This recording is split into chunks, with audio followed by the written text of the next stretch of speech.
Ali Baba walked through the dense, mysterious forest, his eyes scanning the surroundings for any signs of danger or opportunity. The forest was thick with ancient trees, their branches forming a canopy that filtered the sunlight into a soft green glow. He gathered sticks for fire, his hands moving quickly and efficiently. Suddenly he heard something, a sound that didn't belong to the forest's usual symphony of rustling leaves and chirping birds. "Open sesame!" a rough voice boomed, echoing through the trees and sending a shiver down Ali Baba's spine. He crouched behind a bush, his heart racing. A hidden door in a giant rock slid open with a grinding noise. Ali Baba peeked inside, his eyes widening in disbelief. Gold, jewels, treasures beyond imagination. The cave was filled with riches that sparkled and gleamed in the dim light. He couldn't believe his eyes. The door rumbled shut, sealing the treasure away once more. Ali Baba's mind raced with possibilities and questions.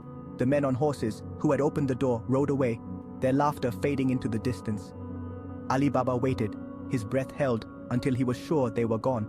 His heart pounded like a drum, each beat echoing in his ears. What if they came back? What if they caught him? He had to act quickly. What was that secret word? He had to remember. "Open sesame!" he shouted, his voice trembling with excitement and fear. The door magically opened, revealing the treasure once more. Ali Baba, careful not to touch anything, peeked inside. The cave was even more magnificent up close, with piles of gold coins, glittering jewels, and precious artifacts. And so, Ali Baba discovered the secret of the 40 thieves, a secret that could change his life forever.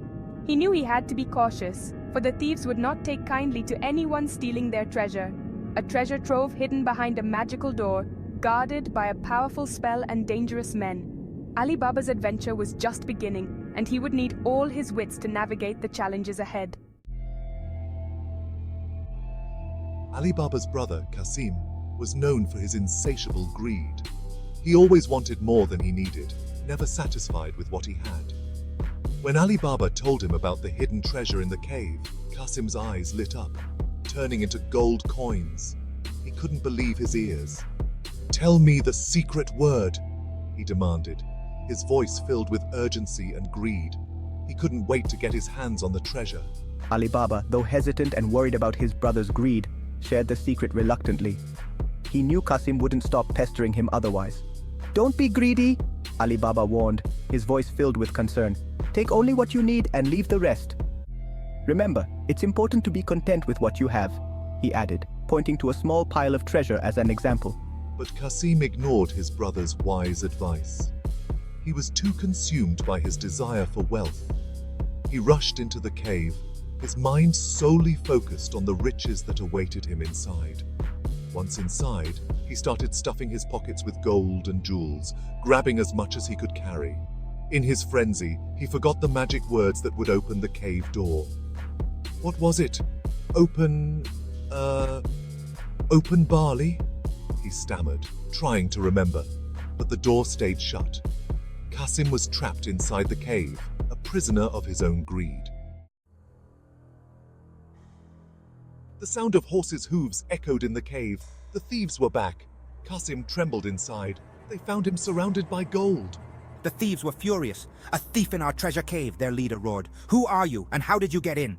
Qasim stammered, unable to speak.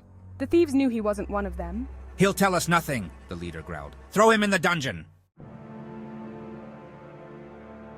Marjana, Ali Baba's clever and loyal servant, knew something was wrong. She had a keen sense for trouble and could always tell when things were amiss. Ali Baba paced back and forth, his mind racing with worry. He couldn't shake the feeling that something terrible had happened. Qasim went to the cave, he confessed with a heavy heart. Now he's missing. Ali Baba's voice trembled with fear and concern for his brother. Marjana, ever the brave and resourceful one, jumped into action without a moment's hesitation. She knew time was of the essence. "Don't worry, Master," she said with unwavering confidence. "I have a plan that will save Qasim and bring him back safely." Marjana quickly disguised herself as a merchant, blending in seamlessly with the bustling marketplace. She knew this was the best way to approach the thieves unnoticed. With her sharp eyes and quick thinking, she found the thieves' secret hideout, hidden deep within the forest. It was a place few dared to venture. "I have healing oils," she called out, her voice echoing through the cave. She knew the thieves would be intrigued by her offer. One of your men is hurt and I can help. The thieves believed her convincing act. Marjana was allowed inside, her heart pounding with anticipation. She was ready to execute her plan and save Kasim. Marjana spotted Kasim locked in the dungeon. She whispered a plan. "Pretend to be sick," she said. Kasim moaned loudly. The thieves rushed to see what was wrong. Marjana quickly grabbed the dungeon keys. She unlocked the cell. "Run!" she urged Kasim. Marjana tricked the thieves, locked them inside, and escaped with Kasim. They raced back to Alibaba and told him everything. Alibaba was so thankful to Marjana, she had saved his brother. They both learned a valuable lesson that day. Greed, like Kasim's, only leads to trouble. Bravery, like Marjana's, can save the day. And cleverness? Well, with a little cleverness, you can outsmart even the sneakiest of thieves. And that's a lesson worth remembering.